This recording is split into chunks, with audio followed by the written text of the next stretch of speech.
Еве, гледаме бурна реакција кај студентите, имате нешто поставите прашање, можете 5-6 минути за дебата.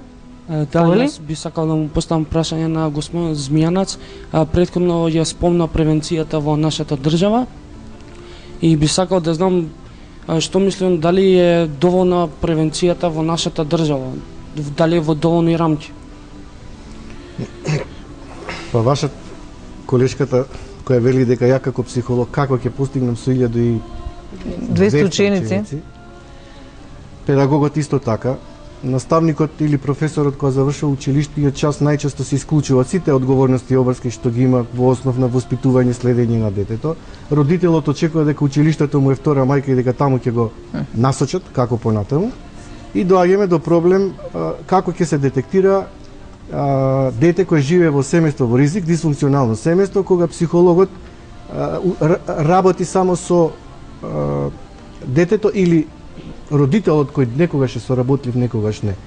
И сега нашата заложба е, бидејќи не е тој комплетен тим, а социјалниот работник најчесто има една комплетен увид во какво семејство живее, какво окружување живее детето и тој може единствено да влезе во домот.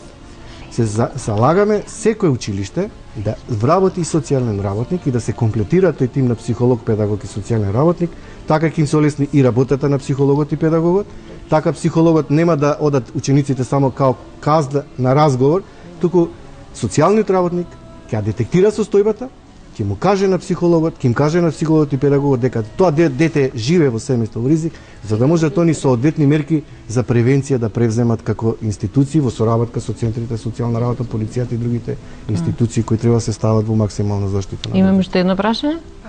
Значи, преска господинот Змијанат спомна за насилството што се случува во училиштата, значи ни се свежи примерите, се случува значи пред некој месец. Сега тука сакам да поставам прашање, значи во однос на тимската работа во училиштата, значи знаеме дека има педагог, психолог, но тука често пати изостанува социјалниот работник. Вие недостасувате. Да, како клучен актер во решавање за помош на тој проблем. Значи сега во таа тимска работа тука нас ни се јавуваат камерите кои што де факто тие можат само да го снимат проблемот, но де факто не можат да понудат решение на истиот, односно да се работи со децата. Точно, за жал во училиштата немаме тимови, не се организирани комплетни, што значи пожелно би било во секое училиште да се формира тим, како што рековте, педагог, психолог. Ако веќе немаме сексолози, барем социјални работници. Точно, социјални работници. Многу полесно е да се детектира еден ученик. Знаете, класните раководители, наставниците ќе ни посочат пример, ќе ни го дадат ученикот дека нешто се случува со него. Меѓутоа, ние сме ограничени. Сепак, вие како социјални работници би навлегле повеќе во сферата на семејството. Би можеле да појдете во семејството, да видите што се случува. Кога вие ќе ги имате информациите од семејството, тогаш многу полесно ќе биде на психолозите да работат со ученикот кој што има проблеми. Дали да се работи за семејно насилство, било да е жртва сексуална злоупотреба и слично. Имаме време за уште едно прашање. На крај, детска порнографија се повеќе достапна на интернет сајтовите, Facebook мрежата, cybersex, се повеќе слушаме за такви манипулации. Пред година дена во Белград беше фатен педофил со 15 жртви, 15-тата го пријави. Како можеме такво нешто да превенираме? Законски постои ли закон за такво нешто? Кривично дело е предвидено, значи преку социјалните мрежи со малолетници и услов за да биде сторено кривично дело треба и да се сретнат, значи жртвата и педофилот. Казните се ригорозни. Социјалните мрежи, компјутерите и масовните средства за комуникација денес се достапни секому. Државата може да превенира со тоа што ќе предвиди кривично дело и ќе биде ригорозно при водење на постапките. Сепак дома, семејството, родителите треба со воспитување, правилно насочување на децата за користење. Да ги заштитат. За да ги заштитат.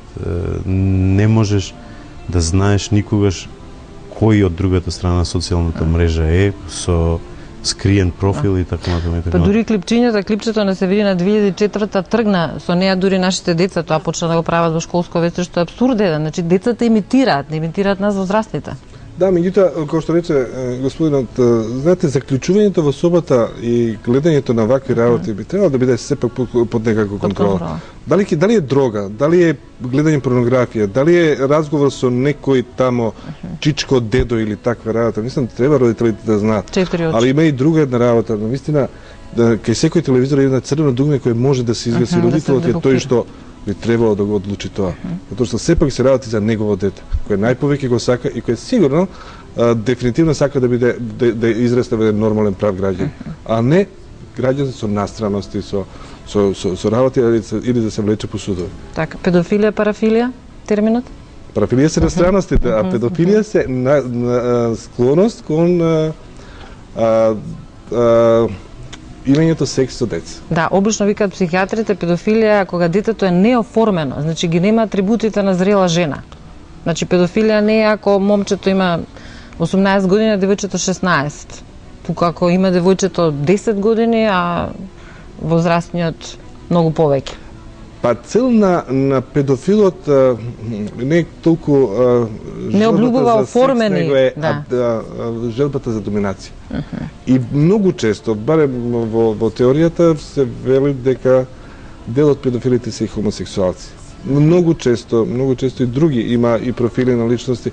Меѓутоа, ниеден профил не може да го земете дека генерално вака личат сите педофили. Ги имаме од сите буквално сите категории. Може би се покрај нас. Дел се, како што рече Zmijanac, од родителите, инцест. Не знаеме со кого дефинитивно си имаме ниски скриени страсти, затоа што чудење тој криминален ум, кој многу тешко се открива. Така. Беше огромно задоволство, иако една несрекна тема одбравме на денешната емисија. Благодарности од студентите од социјална работа. Ќе се радуваме, Васка Џолева, ако не бидеш ти иден социјален работник, бидејќи заврши во нашето училиште. Може да прашаш нешто? Повели за крај.